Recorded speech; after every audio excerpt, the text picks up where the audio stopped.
Seja bem-vindo. Está começando o podcast Pelo Amor de Deus. Pelo amor de Deus! Pelo amor de Deus! Tá no ar! Podcast Pelo Amor de Deus! Eu sou Ed The Drummer e hoje eu não vou temer o nosso assunto, né? Porque nós vamos falar sobre um assunto bem complicado aí, bem tenso para algumas pessoas e talvez acho que alguns nem percebem. E por isso eu chamei um amigo meu de longa distância, Ednardo Duarte. Fala galera, beleza? Eu não sou o Ed The Drummer, mas eu sou o Ed. Prazer estar com vocês nos 10 anos do Pelo Amor de Deus. Olha só, muito bem. E hoje então nós vamos conversar sobre temor de homens. Tá beleza, Edson! Você está escutando o podcast do site peloamordedeus.org.br e vai ao ar sempre nas sextas-feiras, a cada 21 dias. Inscreva-se no nosso feed para não perder nenhum episódio em peloamordedeus.org.br/feed/podcast ou pesquise nas plataformas e agregadores de podcast. Curta nossa fanpage em facebook.com/oficialpadd. Nos siga no Twitter através do @_PADD e também no Instagram oficialpadd. Ou entre em contato conosco através do e-mail contato@peloamordedeus.org.br.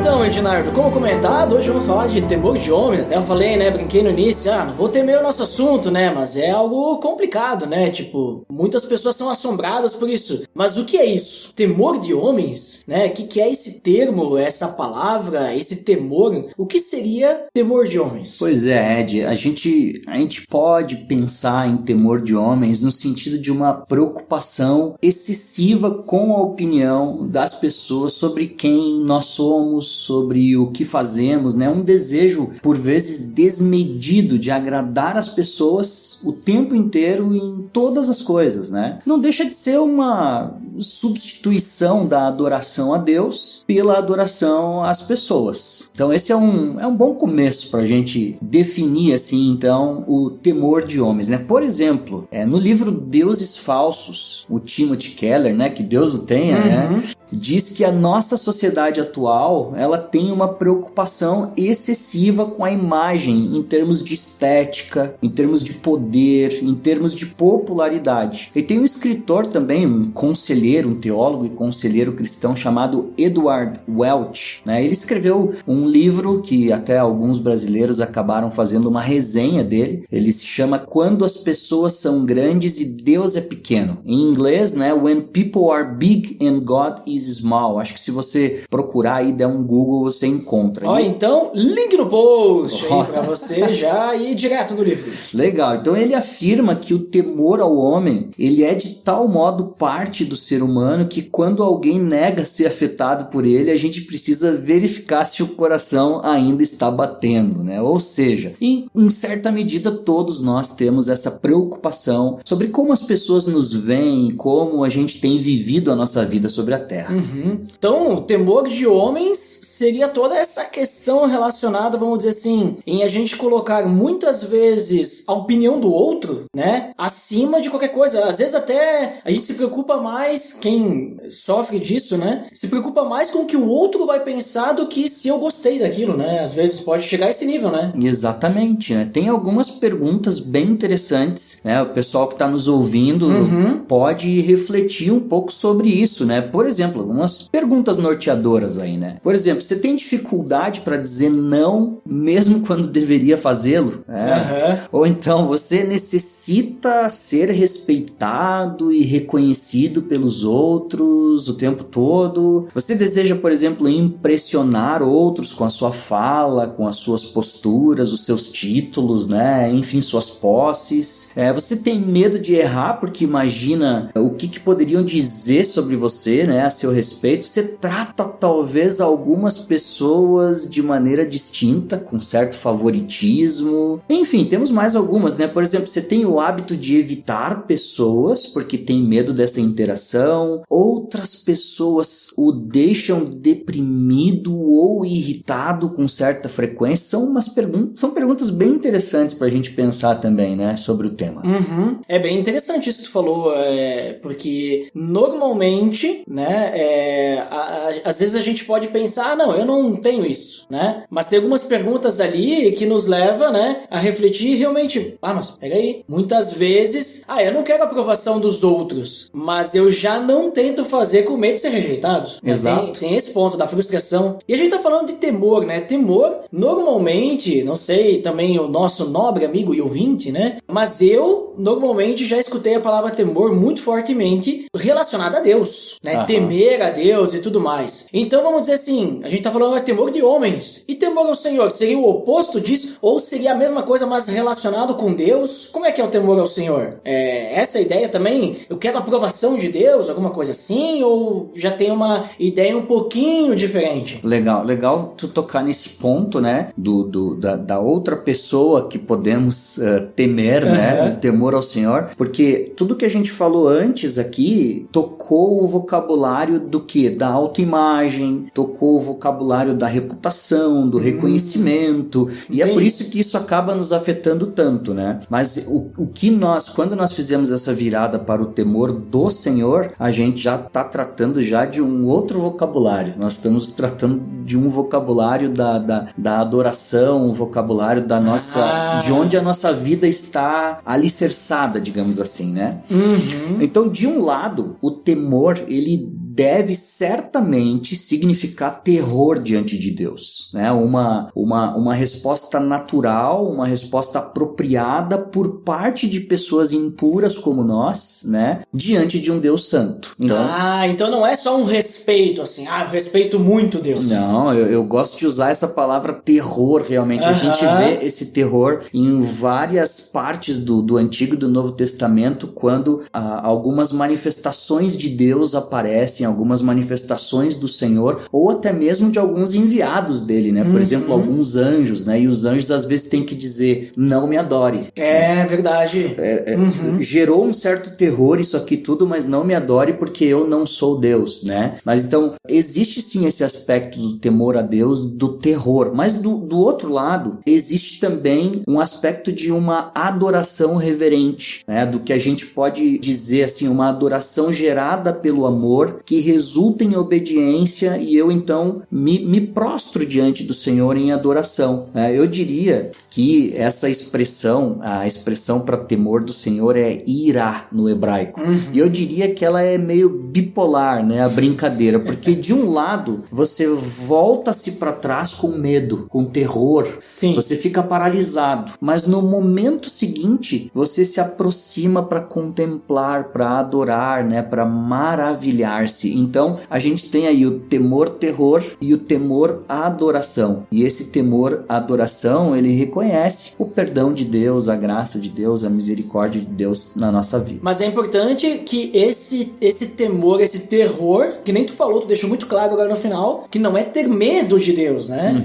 Mas vamos dizer assim, que nem tu explicou muito bem, a gente fica aterrorizado diante porque a gente não merece, a gente é pecador, a gente está diante, mas em sua graça, né, a gente consegue então contemplar, né, toda essa glória, e então nós tememos a Deus, aí nos prostramos em adoração, né? Bem diferente da ideia do temor a homens, que na realidade, como tu disse, a gente quer uma aprovação para nós. Nós queremos ser engrandecidos, e no temor ao Senhor nós queremos engrandecer a Deus. É legal, porque o objeto da glória, o objeto de ser destacado e exaltado muda completamente, né? E muda também o objeto da adoração. Isso. Porque na verdade, como eu mencionei antes, quando a gente dá muita importância para a opinião dos outros, a gente está praticamente dobrando nossos joelhos e adorando a opinião delas sobre nós, né? Buscando a glória para nós, porque nós queremos ser glorificados, e de outro lado a gente está aterrorizado, atônitos diante da grandeza desse Deus santo, mas ele é um Deus gracioso e amoroso que nos recebe em adoração, em obediência, em humildade. Então a glória é para ele, não é para nós a glória, né? Olha que interessante. Então, diante disso, me faz entender que o temor de homem está muito relacionado com orgulho. Não sei se daqui a pouco pode ter algumas outras, como é que se diz isso, sentimentos, não sei a palavra agora, mas acho que o orgulho está muito forte nisso, né? O meu orgulho, que daí eu temo o outro, a opinião do outro, mas porque, digamos assim, nossa, o que ele vai pensar de mim, né? Eu quero ser uma pessoa importante e tudo mais, né? Acho que tem relação, né? O que tu acha? Certamente. Sabe que eu tô lembrando aqui de um episódio, né? No meu tempo de formação, no meu tempo de seminário. Certa vez eu não lidei bem com o orgulho e um professor pediu para eu ler um livrinho, um livreto pequenininho. Eu não vou saber agora qual é o autor. E o título do livro era Do Orgulho à Humildade. Um livretinho muito, muito bom. E eu também tô me lembrando que depois a gente pode até procurar o autor aí, eu te passo, a gente coloca nos links, né? Olha ali, se a gente achar, link no post. E a gente também tem um capítulo bem importante de cristianismo puro e simples, né? Eu sei que tá meio na modinha todo mundo citar Lewis, né? Nos últimos anos aí, né? As editoras brasileiras bombaram o C.S. Lewis e as suas obras, mas no cristianismo puro e simples tem um capítulo muito importante que ele trata sobre a questão do orgulho como sendo a raiz de todos os outros pecados da nossa vida, né?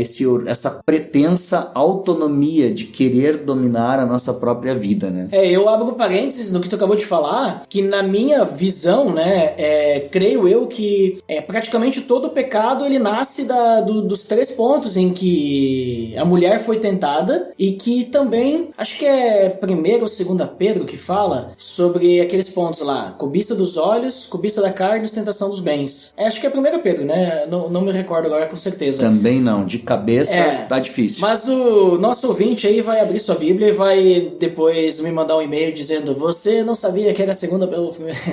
Mas pra mim vem muito disso, que tá relacionado com orgulho, né? Cobiça, né? E ostentação, né? É tudo, digamos assim, nós alimentarmos algo nosso interior, né? Então, e eu também tenho uma opinião, claro, a gente tem, né? Efésios fala lá sobre a batalha espiritual que temos, mas eu vejo muito assim que a maior de todas as batalhas é contra nós mesmos, né? Nós matarmos a carne, né? Negarmos a nós mesmos, aquela ideia de carregar a cruz, né? Mas digamos assim, realmente rejeitar a carne, os prazeres, né? E olhar para a cruz, e olhar para o Espírito Santo, deixar ele guiar, né? Então, muito a ver com o que tu citou ali do cristianismo por simples, que inclusive, link no post, mais um livro aí. Olha só, eu tava me lembrando enquanto tu falava desse negar a si mesmo, né? Lembrando do livro do Keller também, 2ª vez do Keller já nesse podcast, ali, né? Aquele faleceu há pouco tempo, a gente tá honrando ele. Isso, né? Para os mais chegados, que já leram Tim Keller, né? Isso aí.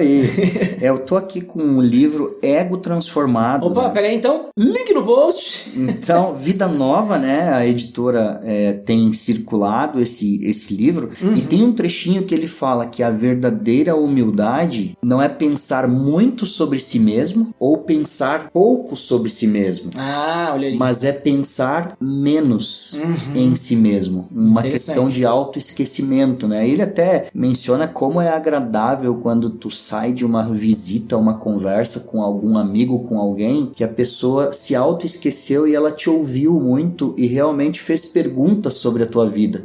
Como tu sai pensando, cara, que agradável conversar com essa pessoa, como essa pessoa se interessou, e esse é a verdadeira, o contraste com esse temor, esse excesso de temor a homens que demonstra o nosso orgulho, é a gente trabalhar um temor a Deus que vai nos humilhar, né? Que vai nos quebrar nesse sentido aí. Muito bem. A gente teme pessoas, e porque talvez o pessoal tá nos ouvindo, né? Tá, mas em que sentido é legítimo temer pessoas, né? Me preocupar também com as pessoas. E eu destaquei que a gente teme pessoas porque realmente elas podem nos expor à vergonha, elas podem nos humilhar, sim, elas podem nos rejeitar, ridicularizar, desprezar, né? E também elas podem acabar nos atacando, nos oprimindo, nos ameaçando, né? Então, certamente o temor de homens, ele tá conectado com o orgulho em uma boa medida, essa extrema preocupação, né?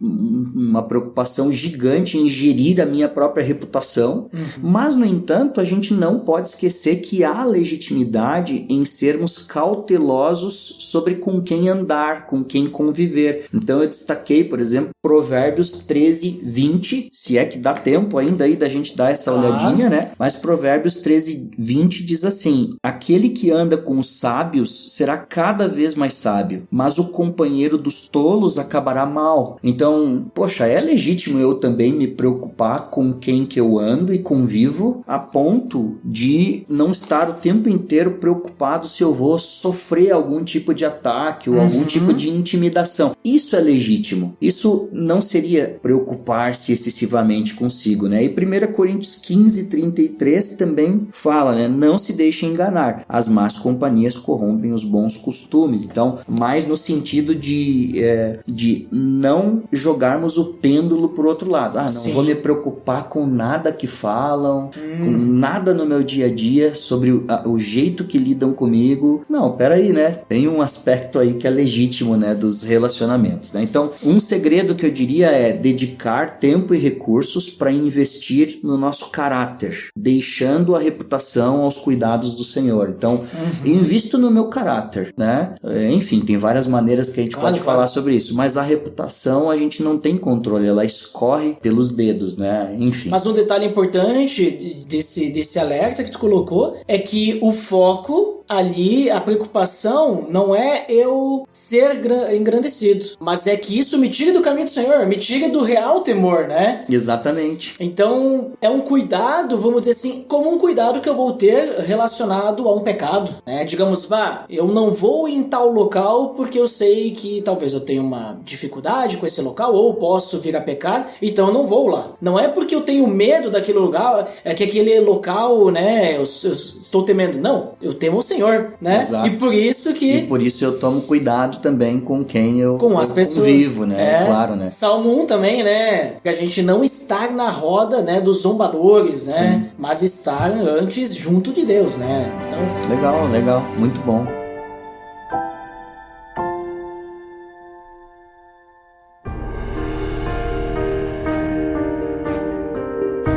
Então, Ed, como a gente viu aí, o temor de homens, né, tá muito relacionado a essa questão de a gente se preocupar, né, com coisas que não são de Deus, vamos dizer assim, né? Coisas que estão mais relacionadas com a nossa autoestima, nosso orgulho e tudo mais. Mas a Bíblia, ela fala algo especificamente sobre isso? Talvez, não sei se ela vai falar especificamente temor de homens, ou temor a homens, ou temor dos homens, né? Mas nesse tema, assim, tem versículos que falam sobre a gente temer mais os homens do que a Deus? Tem alguma coisa que a Bíblia fala sobre isso? Ou a gente não vai encontrar essa resposta na Bíblia? Não, com certeza. Quando a gente olha assim de Gênesis, Apocalipse, a gente vai encontrando algumas cenas importantes, né? Por exemplo, que demonstram essa questão de personagens bíblicos também enfrentarem essa preocupação com a opinião dos outros, né? Por exemplo, Moisés precisou advertir os líderes e juízes de Israel para que eles não fossem controlados por aqueles que eles estavam julgando. Isso está em Deuteronômio 1:17, para quem quiser dar uma olhadinha lá. E Moisés está, né, passando sabão lá, ó. Não se deixem levar pelas pessoas que vocês estão julgando, pela opinião delas ou a reação delas. Façam o que é justo diante de Deus, né? Mais à frente um pouco, por exemplo, a gente, no período dos reis ali, do Reino Unido, né? A gente tem Saul temendo, esse episódio é bem famoso, Saul temendo a rejeição do povo e pegando despojos dos amalequitas, contrariando a ordem de Deus. Isso está em 1 Samuel 15, né? Chegando já no Novo Testamento, ali nas narrativas com Jesus, a gente encontra, por exemplo, os fariseus ansiando profundamente por aceitação, aprovação dos homens, né? E temendo não alcançar isso se eles se posicionassem, por exemplo, ao lado de Jesus, né? Olha, reconhecesse que Jesus estava certo. Então, João 5:44, você consegue também acompanhar um pouco dessa cena. A gente tem Pedro, né? O Pedrão, negando Jesus para agradar pessoas, né? E isso acontece não só ali, quando o galo canta, né? Que às vezes o pessoal até confunde, acha que o galo cantou 3 vezes, mas foi uma vez só e foram 3 negativas, mas acontece também mais à frente que de tal forma lá que ele teme os judeus, né? E ele quer se comportar, e aí Paulo vem e tem que resistir face a face com ele. E também Paulo, ele como imitador de Cristo, ele buscava agradar a Deus e não a homens. Então esse é um texto-chave, né? Gálatas 1:10. Eu até gostaria de ler, que é um texto padrão, né? Acaso busco eu agora a aprovação dos homens ou a de Deus? Ou estou tentando agradar a homens? Se eu ainda estivesse procurando agradar a homens, não seria servo de Cristo. E claro que aqui tem todo o contexto, né, dos judaizantes no meio da igreja de Cristo, tentando fazer com que os cristãos tivessem Cristo mais alguma coisa, mais uma circuncisão, mais algum rito, alguma questão. E por fim, acho que eu destacaria que Jesus, ele não estava interessado. Em vários episódios, Jesus não estava realmente interessado em ser popular, né, em ter muitas visualizações ou curtidas e tal, mas ele estava totalmente preocupado em ser fiel ao seu pai, né, fiel ao Deus Criador. Pois é, agora que tu citou isso, né, de curtidas, o momento que a gente vive, parece que ele é muito propenso ao temor de homens, né, da aprovação online e tudo mais. Muitas vezes as pessoas vivem uma vida falsa só pra ter a aprovação, né? Sim. Hoje, né, então, e aí eu fico pensando, se Jesus estivesse hoje com o seu Instagram, seu Twitter, eu acho que seria o cara mais odiado, mais cancelado de todos, assim, né? Porque ia só falar aquilo que ninguém queria ouvir, né? E é bem isso aí. Inclusive, eu tenho um texto que eu anotei, além dos que tu anotou ali, né? Tu citou, tem um que Jesus, ele fala diretamente pra gente, Mateus 10:28, né? Pra gente não ter medo daquilo que não pode fazer mal pra gente. Mas a gente tem que ter medo, ele fala medo ali, né? Eu não sei o original porque eu não fui pesquisar a fundo, né? Também não pesquisei dessa vez, né? Mas... Não tem problema. Mas ele fala assim, ó, mas tenham medo daquele que pode destruir tanto a alma como o corpo, né? Então ele tá falando o quê? Não fique se preocupando aí com as coisas, né, das pessoas, desse mundo e tal, e isso e aquilo, né? Não, as pessoas que podem te causar um dano físico, mas temam a Deus. Porque a eternidade, quem vai decidir onde tu vai passar é Deus, né? Então, claro, a gente tem toda a salvação que veio com Jesus e tudo mais, mas é com Deus que a gente vai passar a eternidade, não com as pessoas aqui que vão nos aprisionar, né? E tem toda a questão também de perseguição, mas é até um ponto assim de motivação, né, pra gente, porque a gente pode cair nesse ponto também, né, temer no sentido de, vamos dizer assim, eu tenho, que nem tu falou de Pedro, né, eu tenho que fingir algo que eu não sou para não cair no risco, né, tipo de ser preso, tu não é um dos seguidores desse cara aí? Eu não, nem conheço. Não, tu é sim. Não. Tchau. Pedro com medo, né? Medo das pessoas, o temor dessas pessoas, não, né? Diferente do orgulho dele ali com os judaizantes e tal. Então, a gente percebe que o próprio Jesus mesmo, né? Ele é bem enfático, né? Em dizer, gente, vocês têm que olhar pra Deus, né? E principalmente na cultura ali da época, né?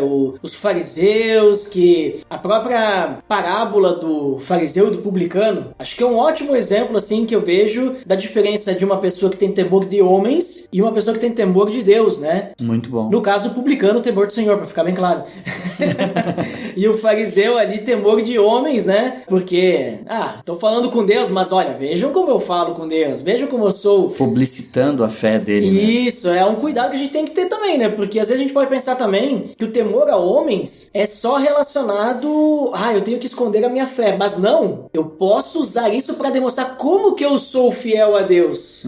E aí a gente tira Deus do foco e colocamos nós, né? Então a gente tem que tomar certo cuidado também, porque eu posso ser um pregador, eu posso ser um líder de ministério, eu posso ser um músico que toca no louvor, e eu posso estar fazendo isso por glórias a mim mesmo, né? Temor de homens, né? Não, perfeito. Eu tô me lembrando aqui, as conexões que tu fez, eu tô me lembrando de um colega que, quando a gente terminava de ler esse trecho, né, entre o fariseu e o publicano, ele dizia, cuidado, qual foi o pensamento que vocês tiveram depois de ler esse trecho? Se tu teve o pensamento dizendo, Deus, obrigado porque eu não sou esse fariseu, então tu caiu na mesma. Mas tirando a brincadeira, eu acho que é muito legal esse trecho que tu trouxe, porque algo que eu queria mencionar antes do momento que a gente coloca a nossa cabeça cabeça no travesseiro à noite para dormir, né? Se eu faço parte, eu entrei nessa onda da hipocrisia, né? Da máscara, do uso de uma máscara, de mostrar nas várias instâncias da vida quem eu sou e como eu sou bom e como eu conquisto coisas, é um esforço tão grande ao longo do dia para manter essa máscara funcionando.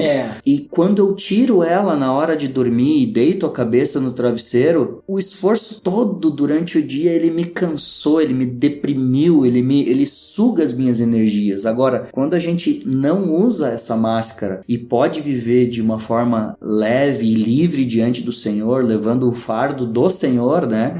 A gente deita e dorme com a consciência tranquila, a consciência limpa de que nós temos temido mais a Ele do que aos homens. Obviamente, como disse o Welch, né? Que o temor a homens, ele vai, acho que ao longo de toda a nossa vida, nos assombrar volta e meia. Mas isso não pode nos dominar, né? Enfim, tô me lembrando desse livro. Olha, mais um livro aí, hein? Olha ali, ó, link no post do livro que será citado. Vocação Perigosa, os tremendos desafios do Ministério Pastoral, de Paul Tripp. Por que eu tô mencionando ele? Porque o Ed acabou de falar, você pode ser um pastor, um líder, você pode ser, né, um ministro ali em alguma área, né, um ministerial. E esse livro, ele fala sobre os desafios ministeriais. E é muito interessante que o Tripp, ele abre o coração dele mesmo, ele é bem agostiniano, assim, confissões, assim, de Tripp, né? Muito interessante, vale muito a pena também. Olha só, e tu acabou de citar ali de certa forma, uma consequência, né, do temor de homens perante o temor do Senhor, né? E quais outras consequências nós podemos ter, né, ao colocar, vamos dizer assim, o homem, o nosso orgulho, acima de Deus, né? Isso vai acabar afetando a nossa vida espiritual, os nossos relacionamentos, porque tu falou agora sobre esse peso, né, que a gente tem de sustentar uma falsidade, uma vida falsa, né? Esse peso que, vamos dizer assim, ao entregar ao Senhor, né, que daí na hora eu lembrei, tu falou do fardo do Senhor, né, que quando Jesus fala do fardo dos fariseus, que ele é pesado e o fardo dele é leve, que ele é manso e tal, e é uma realidade, a gente vive uma vida mais leve, mas tem outros, pode afetar também a nossa vida espiritual, os nossos relacionamentos com as outras pessoas, o fato de nós colocarmos os homens acima de Deus?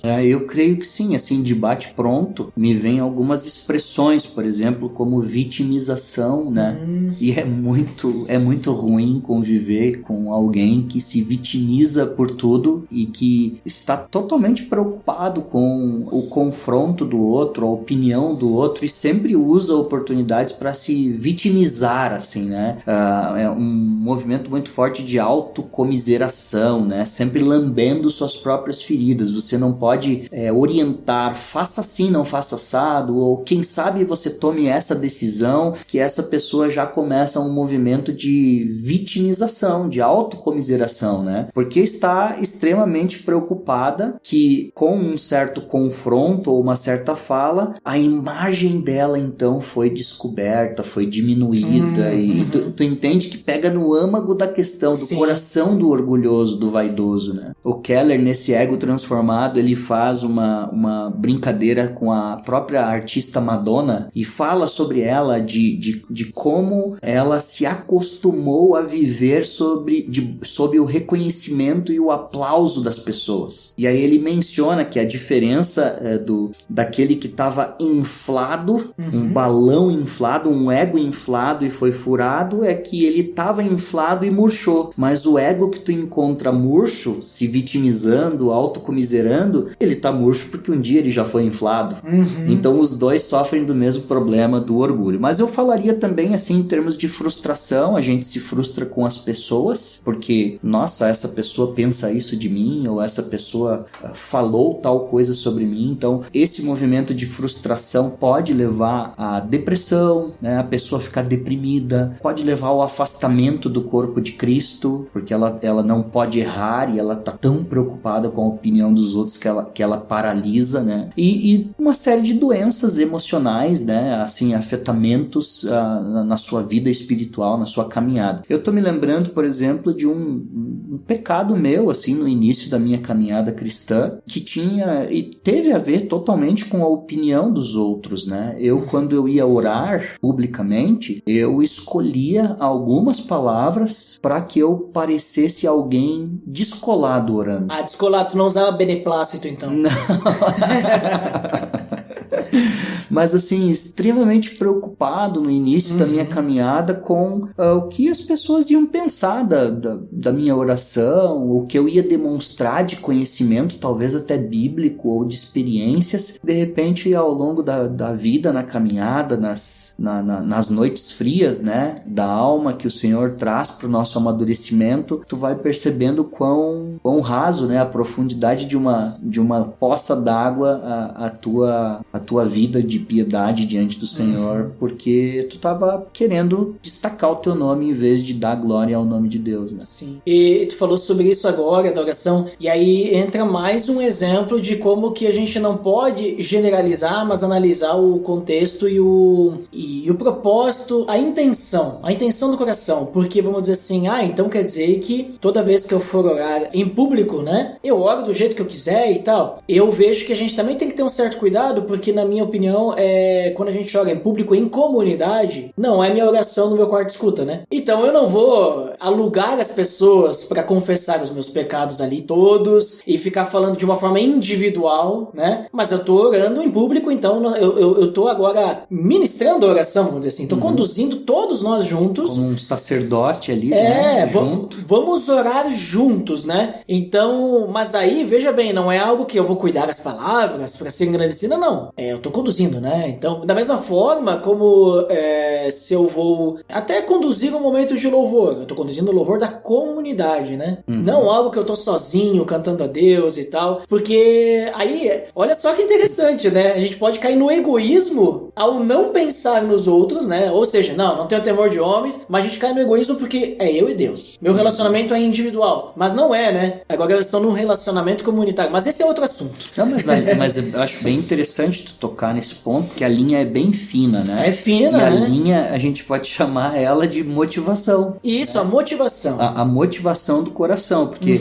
provavelmente, em sua graça, Deus usou as minhas orações para abençoar pessoas. Mas Ele também, na sua misericórdia com a minha vida, usou as minhas orações. Deus, Espírito Santo, revelou para mim que elas estavam mais preocupadas em destacar o meu próprio nome, e Ele usa também para trabalhar na minha vida. Então, a linha da motivação é que vai ser o grande norteador, né? E Deus, Espírito Santo, como nosso conselheiro, vai nos ensinar se as nossas orações estão puras ou não, se os nossos atos de serviço e de amor estão puros ou não, ou se a gente está sendo dominado, né, em tudo que a gente faz pelo reconhecimento, pelos aplausos, né, pelo destaque dos outros da nossa vida, né. Agora, o mais interessante é que quando Jesus ali em Mateus 6 vai ensinar o Pai Nosso, no contexto dessa oração, ele está falando também de esmolas e ele está falando de jejum também. Jejum, esmolas e oração. E a grande preocupação dele é que tudo seja feito de maneira legítima e não como um show, não com pirotecnia. Ele está preocupado com a motivação do coração. E ele fala assim, se você faz para engrandecer o seu nome, parabéns, você já ganhou a recompensa. Que são os aplausos. Exato. Efêmeros, né? E tu citou ali nas consequências sobre a questão de afastamento e tal, né? E eu vejo que além do afastamento de Deus, nas pessoas, assim, a gente acaba tendo uma superficialidade nos relacionamentos daí, porque a gente vive sempre querendo o que será que a pessoa... Daí a gente vive talvez de um jeito com uma, de outro, e a gente acaba não aprofundando, né? Ao mesmo tempo que a gente não se abre, a gente não quer saber também do outro, né? Pode acontecer isso também. Mas as consequências são enormes, né? Até eu tinha notado Provérbios 29, 25, que ele fala, quem teme ao homem cai em armadilhas, mas quem confia no Senhor está seguro, né? E, querendo ou não, colocar o homem na frente de Deus, as consequências, né, podem ser desastrosas pro nosso relacionamento, principalmente com Deus, né? Mas... Tu trouxe um ponto bem interessante lá em Jeremias 17, o contexto de Jeremias, quando... Aquele texto que é muito mal citado, às vezes até, né, de maldito é o homem que confia nos homens e não coloca no Senhor, né, a sua esperança e tal. Lá em Jeremias 17, o ponto maior é que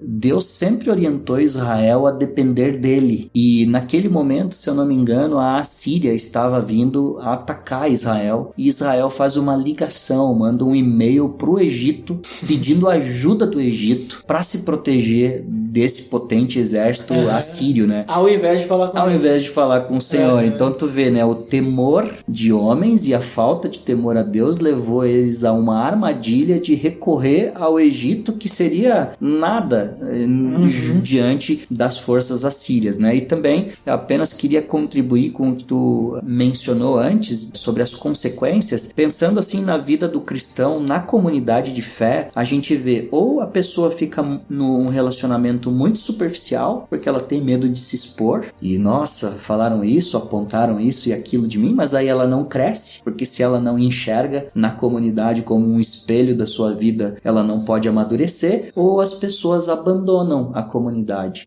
Eu me frustrei, o pastor, o líder, o meu irmão lá, eu me escandalizei, me frustrei, eu vou embora. As duas situações, a superficialidade ou o afastamento, demonstram uma fé ainda imatura, ainda regada a leite e não a carne. Mas isso eu vi muito na prática isso. Quando tu começa a andar junto com a pessoa, em discipulado, e aí tu começa a apertar um pouquinho mais, sabe? Tem que chegar um momento em que tem que virar a chave. Ou a pessoa realmente se entrega, ou ela não sustenta e abandona. E tu falou muito bem. Ou a pessoa abandona porque ela não consegue aguentar, porque é uma pressão muito grande tu viver a religiosidade, né? Ou ela se frustra porque o temor dela está em homens e o homem é falho, né? É o pastor que fez isso de errado, ou a pessoa não me agradou, ou falou alguma coisa pra mim, ou me cobrou de alguma coisa, não aceito. E aí, e detalhe, a culpa é do outro. Sempre. Nunca sempre, é minha, sempre. Né? Então, nossa, isso eu vi muito acontecer na prática, isso. E aí, Ed, eu te pergunto, como que então a gente supera esse temor de homens, né? Como é que a gente confia em Deus? Parece uma pergunta fácil e de certa forma é um tanto fácil, mas eu acho que é bom pra gente finalizar o nosso papo, a gente só definir bem isso para ficar bem aplicável. Como que a gente evita isso na nossa vida e confia apenas em Deus? Pois é, eu acho, Ed, que tem algumas sacadas legais, assim, né? E aqui eu corro o risco de ser até um pouco teórico, talvez, mas eu quero fugir disso, né? E ir para algo bem prático. Então, um movimento bem interessante quando a gente percebe que o temor a homens é algo bem frequente na nossa vida, é se aproximar de algum irmão, obviamente, né? Homem com homem, mulher com mulher, no sentido de pedir um apoio, seja um irmão mais maduro na fé, ou um discipulador, como você mencionou, essa relação de discipulado, né? Um mentor, por exemplo. E em primeiro lugar, como Tiago 5,16 fala, que a gente ore junto, que essa pessoa ore por mim, por essa pauta em específico, porque a oração comunitária, assim, traz cura para nós, né? Inicia um processo de restauração na nossa vida, de reconhecimento desse pecado, né? Então, em segundo lugar, eu diria, além de orar juntos e pedir auxílio, é desenvolver uma caminhada para estudar, por exemplo, sobre a pessoa de Deus. Quem Deus é, né? Os atributos de Deus. E aí eu tenho mais um livro. Opa! Link no post! É um livro antigo, né? Se eu não me engano, hoje tá até com outro título, mas agora eu não vou saber, talvez a gente possa colocar no link depois. Antigamente ele foi veiculado pela Mundo Cristão como Mais Perto de Deus. É um livro de A.W. Tozer, sensacional, é um livro de cabeceira. Aprendi com um doutor, um professor, Carlos Oswaldo Cardoso Pinto, do Palavra da Vida em São Paulo, que sempre dizia, tenham esse livro na cabeceira, voltem nele, voltem nos atributos de Deus. Então, em primeiro lugar, buscar orar sobre esse tema, confessar e orar em comunidade com algum irmão sobre esse tema. Em segundo lugar, estudar sobre a pessoa de Deus, porque quanto mais a gente conhece a santidade dele, o amor, a graça, o poder, a onisciência, todos os seus atributos, né, nossos joelhos vão dobrando e a gente vai vivendo a vida cristã com mais temor, né? Também diria que um bom grupo de estudo sobre a identidade cristã seria muito legal, porque tanto a pessoa de Deus quanto a identidade cristã de filhos amados, pertencentes à família de Deus, perdoados, justificados, esses conceitos teóricos, né, eles nos ajudam a nos manter firmes na caminhada. E eu diria que a gente nunca deveria deixar de ter um grupo de prestação de contas sobre essa área, né? Um outro elemento do aconselhamento bíblico importante, por fim, seria um mapeamento. Eu acho que é legal mapear, pensando numa imagem do iceberg, né? De que a ponta do iceberg são coisas mais rasas, são frutos, né, de uma árvore, e às vezes a gente fica culpando aquela ponta. Olha só, a pessoa se afastou. O problema não é o afastamento, o problema é o temor de homens, é a raiz, é o resto do iceberg. Então, identificar por que eu me magoei, por que eu fiquei tão ferido com aquilo que foi dito, por que eu fiquei tão decepcionado, né? Onde a minha vaidade e o meu orgulho, né, estão querendo o tempo inteiro me proteger. Identificar essas áreas e sanar isso, obviamente, com princípios bíblicos que possam nos ajudar nessa caminhada, né? Eu achei bem interessante que desses conselhos que tu deu sobre a gente superar o temor de homens, confiar em Deus, né, colocar ele em primeiro lugar, a maior parte deles envolve a gente prestar conta para outras pessoas, buscar em outras pessoas, ou seja, que nem aquela linha tênue que a gente falou, né? Não é que tu precisa buscar a aprovação dos outros, mas tu vai buscar ajuda nos outros para confiar mais em Deus, né? E aí isso remete muito que o evangelho a gente não vive sozinho e a gente precisa de uma comunidade, né? E também no sentido de que quando a gente realmente entende o amor de Deus, que a gente falou de voltar aos princípios, conhecer os atributos de Deus, a gente entende que nós nos tornamos filhos de Deus, né? João 12, tu percebe que, vamos dizer assim, tu já tem um presente que é a maior coisa que existe, né? E aí, a questão de tu andar junto com alguém, prestar contas, né, para outra pessoa, é para que tu possa realmente se afirmar nisso, né? Estar firme e tá, que a gente falou, legal esse último ponto, né, de tu fazer esse mapeamento, né, de tu poder refletir nisso, porque muitas vezes hoje na correria do dia a dia a gente não pensa. Não reflete, né? Não reflete, não pensa e tem algum problema, mas a gente não para pra pensar no problema. A gente só, às vezes, se lamenta ou convive com o problema. Vou bola pra frente, né? Sim. Mas aquilo vem machucando, vem incomodando. Os padrões, né? Os nossos padrões de comportamento, nossos hábitos, é bem interessante a gente perceber isso, né? E aprofundar nas razões, as causas, né? Sabe que eu tava te ouvindo aqui e me lembrando que a comunidade de fé, ela revela duas coisas bem importantes para nós.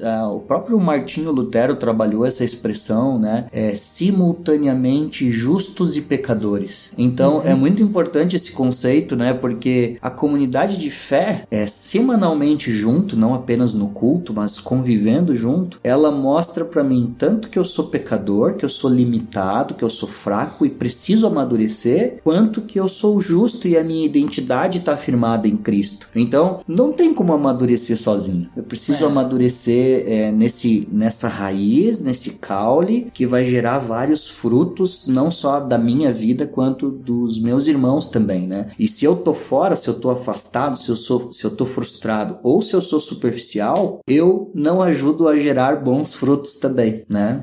Muito bom. E em última instância eu não diria, mas, né, como preferencial, olhar para Cristo, né? Porque olhar tanto pro exemplo de Cristo, porque ele não buscou o temor de homens, mas sempre o temor do Senhor. Então, o exemplo dele e lembrar que por causa dele nós podemos temer ao Senhor, né? Porque senão nós iríamos viver de uma forma aprisionada no pecado, sempre buscando a aprovação dos outros ou a própria, né? Porque pode acontecer também, né? Que sempre, eu preciso me auto-reconhecer também, né? Então, a gente percebe até hoje na mídia, nas redes sociais, existe muito também esse pensamento, né? De que você precisa, né? Entender que você é bom, você é o melhor, né? O método coach aí, né? Você tem que falar pra você no espelho, você é o vencedor. Acorde de manhã e diga, né? Eu venci, eu já venci. Acorde às 5 da manhã pra falar no espelho, fale no espelho enquanto os outros dormem, né? Então, percebe que a Bíblia, Jesus, ele devia acordar de madrugada também, nós pra orar, né? Pra pedir direção de Deus, né? Então, bem interessante essa direção que tu trouxe pra nós, gente. Muito bom.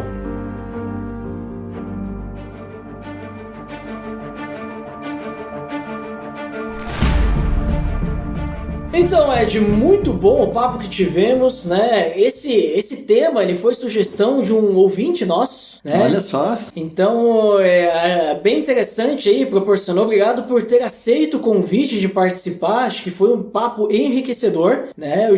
A primeira vez que eu ouvi falar sobre isso, eu não imaginava que existisse. Aí depois eu disse, faz todo sentido isso e existe muito, né? Aí a partir daí eu comecei a conhecer um pouquinho mais, né? E aí muito legal que tu participou conosco. Então, por favor, nos deixe aí suas considerações finais. Depois compartilha com o pessoal onde é que eles podem te encontrar, saber mais disso. Se puder falar também da missão que tu serve, né? Que tu trabalha. Pode ficar à vontade. Tá bom, então, assim, primeiro eu quero agradecer, né? Valeu aí que esse ouvinte levantou essa bola aí e eu pude bater de voleio nela aí, né? Espero que tenha sido legal. Mas assim, acho que em termos de considerações finais, o que eu diria duas coisas bem básicas, assim. A primeira é que relacionar-se com homens em todas as esferas da sociedade, né? Seja na família, seja em escola ou na parte educacional, artística, política, social, enfim, todas as esferas, né? A gente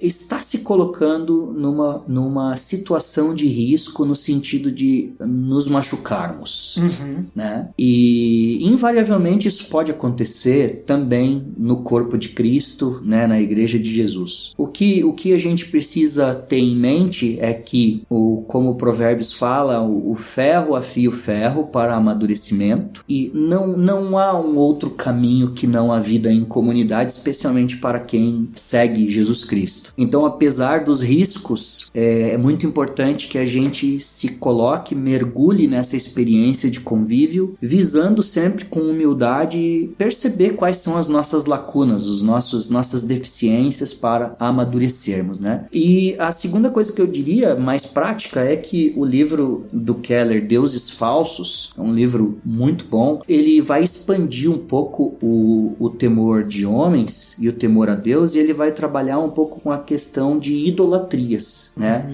O próprio Nietzsche, né, que foi aí um filósofo secular, digamos assim, né? Não gosto muito de usar essa expressão, mas um filósofo aí, ele mesmo e essas áreas todas sociológicas e psicológicas identificaram idolatrias do comportamento humano. Quanto mais os cristãos, né, genuínos, discípulos, né, por exemplo, trabalhando o coração humano como uma fábrica de ídolos. Então, o temor à opinião das pessoas, ele cai no vocabulário da adoração, e o vocabulário da adoração faz parte do vocabulário de ídolos, de idolatria. Também, quem sabe, é um tema bem legal, se é que vocês já não trabalharam, um tema para se retrabalhar de novo, essas muitas idolatrias contemporâneas quanto às questões estéticas, de sucesso, de riqueza, poder, enfim, e tudo mais. Olha, se tu manja disso aí, já vai ficar o convite para a próxima. Não falamos ainda sobre isso. Quem sabe a gente usa então esse livro do Keller aí, o Deuses Falsos, como base, e eu também quero indicar mais 3 obras e daí encerrar falando brevemente sobre mim. Bom, tem um livro que eu li do Piper, John Piper, há muitos anos, da Shed Publicações, que se chama O Legado da Alegria Soberana, e ele vai trabalhar muito sobre a graça de Deus na nossa vida e como que a gente pode firmar a nossa fé na graça de Deus, não ficando tão preocupado assim com a opinião de terceiros. Tem um outro livro bem interessante que se chama A Bênção da Traição, Ed. A Bênção da Traição,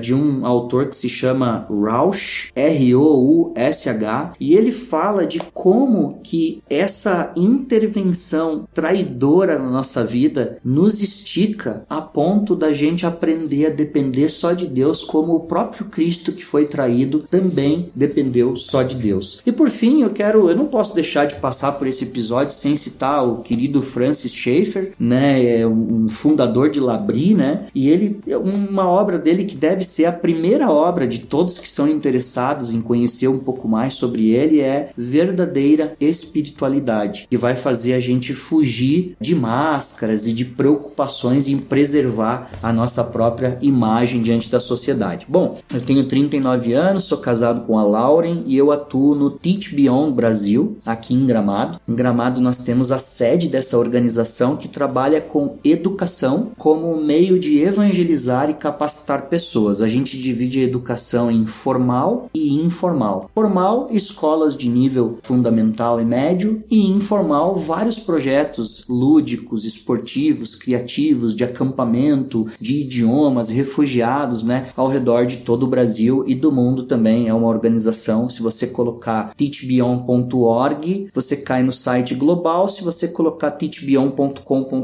você cai no site nacional. Mais especificamente, eu faço uma supervisão de ministérios na sede, temos vários ministérios aqui, acampamento, pousada, seminário, projeto de contraturno, e especificamente eu tenho coordenado nos últimos 4 anos e meio o Seminário Teológico de Gramado, que você pode estudar por 1 ano fazendo o LIVE, que é uma imersão de vida e liderança cristã, missional, ou você pode ficar 3 anos da graduação livre em teologia morando com a gente, trabalhando, estudando e servindo. E atualmente, então, terminei o mestrado e agora, se Deus quiser, estamos indo para uma nova etapa aí de doutorado. É isso. Muito obrigado por esse convite aí, foi bem legal. Então, link no post de todos os livros e os links citados agora, né? Quase uma livraria, né, digital aqui, né? Vou botar tudo o link da Amazon ali, os que tiver, espero que todo mundo compre. Fica a dica aí, Amazon aí, né, mandar aí uns recebidos aí pro... Olha ali, hein? Pelo amor de Deus. Olha só. Muito obrigado, Ed, participar com a gente, obrigado também, porque, que nem ele falou, né, acabou agora o mestrado, tá se preparando pro doutorado, tá numa correria e achou aí um tempinho na agenda aí pra receber a gente. Inclusive, né, estamos gravando em presencial, né, que não é algo normal, pelo amor de Deus, né, volta e meia a gente faz algum presencial, e esse aqui, estamos aqui em Gramado, aqui gravando. Então, muito obrigado também por nos receber, né, e eu gostaria de encerrar também falando minhas considerações finais, porque eu sempre falo que eu tenho direito também, né, e dizer que nem eu disse antes ali logo no início, né, temor de homens, nem sabia que existia esse termo, né, e quando